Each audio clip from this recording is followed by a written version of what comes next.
Barchangizga a'lo kayfiyatlar tilab qolamiz, hurmatli chayon burt sohiblari. Aynan sizlar bilan 2026-yil haqida suhbatlashamiz.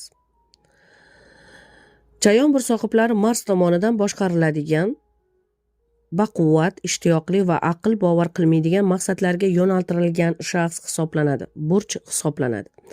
Sizning xarizmangiz, jozibali va hayotingizni o'zgartirish qobiliyatingiz sizni boshqalardan ajratib turadi.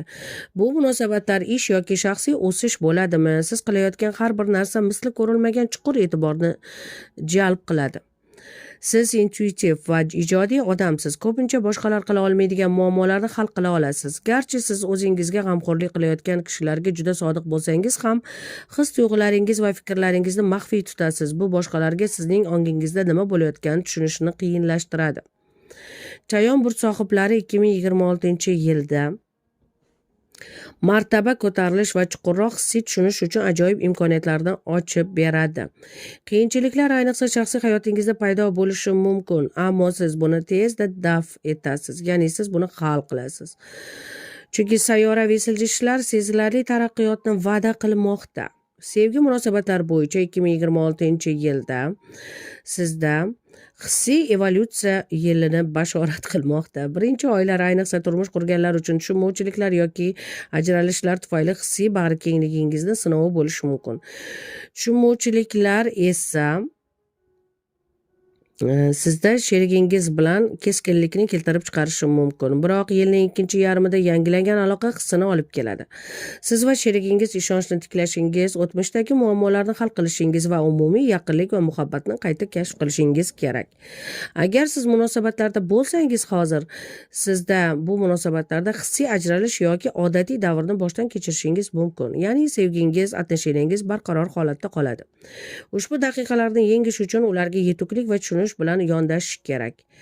Yolg'iz chayon burt sohiblari uchun 2026-yilni boshi romantik istiqbollar nuqtai nazarida qulay ko'rinmasligi mumkin. Ya'ni siz ishda bo'lgan payt sizni uchrashuvga chaqirishi mumkin yoki siz uchrashuvga chiqishga tayyor bo'lgan paytingiz ularning vaqti bo'lmasligi mumkin. Siz yangi odamlar bilan tanishishingiz mumkin bo'lsa-da, mazmunli aloqalarni o'rnatish uchun vaqt kerak bo'ladi. Siz doim vaqtdan qiynalishingiz mumkin.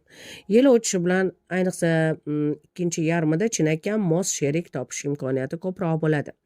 Karyera va professional hayot chayonlar uchun juda ham rivojlanish, muvaffaqiyat yil boshidan hatto bashorat qilinmoqda. Tirishqoqlik bilan ishlasangiz bo'ldi. Yilning yuqori energiya va ulkan maqsadlari bilan boshlaysiz. Ba'zan o'zingizni hozirgi ishingizdan uzilib qolgandek his qilishingiz mumkin. Bu sizning yo'lingizni qayta ko'rib chiqishga yoki yangi imkoniyatlarni o'rganishga yordam beradi. Hatto g'ayrioddiy ish sohalarida yoki yutuqlarga olib kelishi mumkin bo'lgan dadil martaba harakatlarni ham jalb qilishingiz mumkin. Intizomli bo'lasiz va intizom sizga juda ham kerak. Impulsiv qarorlardan qoching, jahl bilan qarorlar qabul qilmang, uzoq muddatga rioya qiling. Agar siz biznes bilan shug'ullansangiz, yil boshi poydevoningizni mustahkamlashni belgilaydi. O'sish dastlab sekin bo'lishi mumkin, ammo bu davr sizga yil davomida kengayish uchun mustahkam strategiyalarni ishlab chiqishga yordam beradi. Birinchi oylarda talaba bo'lsangiz, talabalar diqqatini jamlashga qiyinchiliklar tug'ilishi mumkin, ammo intizomli bo'lsa, aniq maqsadlarni belgilasa, ular tezroq yaxshi imtihonlardan o'tib, yaxshi o'qishlarni jadallashtirishi mumkin. Moliya va boylik bo'yicha 2026-yilda chayonlarda kutilmagan moliya bo'yicha biroz kutilmagan tarzda boshlanadi. Va bu holatda kutilmagan xarajatlar yoki pul oqimidagi kechikishlar yil boshidagi bosimni keltirib chiqarishi mumkin.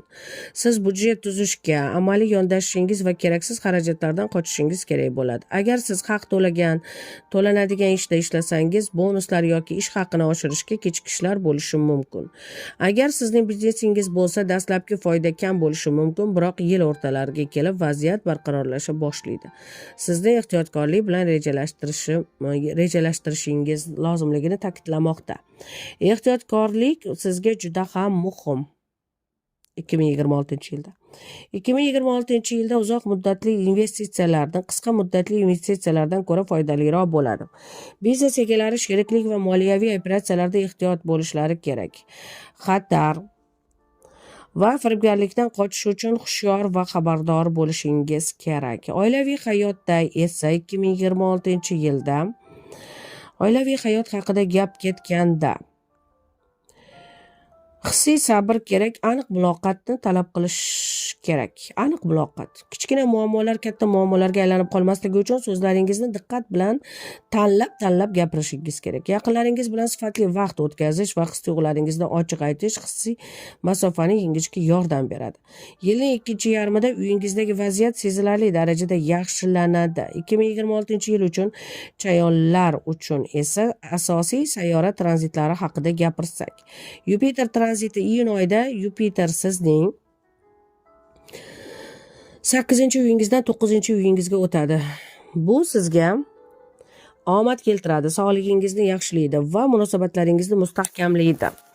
Koinot tomonidan qo'llab-quvvatlanayotganligingizni his qilasiz.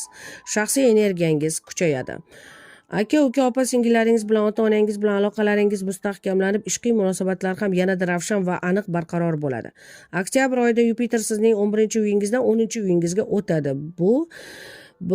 Bu martaba ko'tarilishi, yangi ish imkoniyatlari va yanada ijobiy ish muhiti uchun qulay davr bo'ladi. Agar siz uyda yoki onangiz bilan yoki uyda oilangiz bilan munosabatlaringizda qiyinchiliklarga duch kelgan bo'lsangiz, bu tranzit bu muammoni hal qilib berishga va oilangizga va sizga shifo keltirishiga yordam beradi. 2026-yildagi bu holatlar, sayyoraviy tranzitlar sizni juda ham quvontiradi. Hammasi juda ham ajoyib bo'ladi. Siz qiladigan ishlar 2026-yilda siz uchun maxsus dorilar deydimi, tafavulllarmi? Sevgi va ishqiy masalalarda sevgi hayotingizda ravshanlik va sog'lom muloqotni targ'ib qilish uchun to'shagingiz yonida shaffof kvars kristallini saqlang. To'shakning yoniga yoki o'zingizni stolingizda, sizni ko'zingiz tushib turadigan joyda kvarts, shaffof, prozrachniy kvarts kristallini saqlang. Karyera uchun kristal toshbaqani yasatish, xonani janubiy g'arbiy yoki shimoliy g'arbiy burchagiga qo'ying. Farqi yo'q, burchakda tursa bo'ldi. Pul olish uchun guruch bilan to'ldirilgan va qizil mato bilan qoplangan loyli idishda shkafdagi seyfga qo'ying. Ya'ni pul olish uchun, pul kelib turishi uchun qizil mato bilan qoplangan loydan yasalgan idish, qizil mato bilan qoplangan loydan idishni shkafdagi seyfga qo'ying. Guruch solib qo'ysa ham bo'ladi-yu bunga. Guruch solib qo'ysa ham bo'ladi. Qizil mato bilan o'ralgan idishga guruch solib qo'ysa ham bo'ladi. Agar bu oila bo'lsa, baxtli oilaviy suhbatlarni rag'batlantirish uchun siz uchun bambukdan yasalgan stol ustiga baxtli o'simlik qo'ying yoki biron bir o'simlik o'stiring. 2026-yil sizni nimalar kutayotganini va shaxsiy hayotingizni hammasi bir maromda ketishi uchun har oyda goroskopni tinglang. Bu ham sizga omad keltiradi. Hurmatli chayon sohiblari, 2026-yilingiz omadli bo'lsin. O'ylagan niyatlaringizga yetib yuring. Marhamat.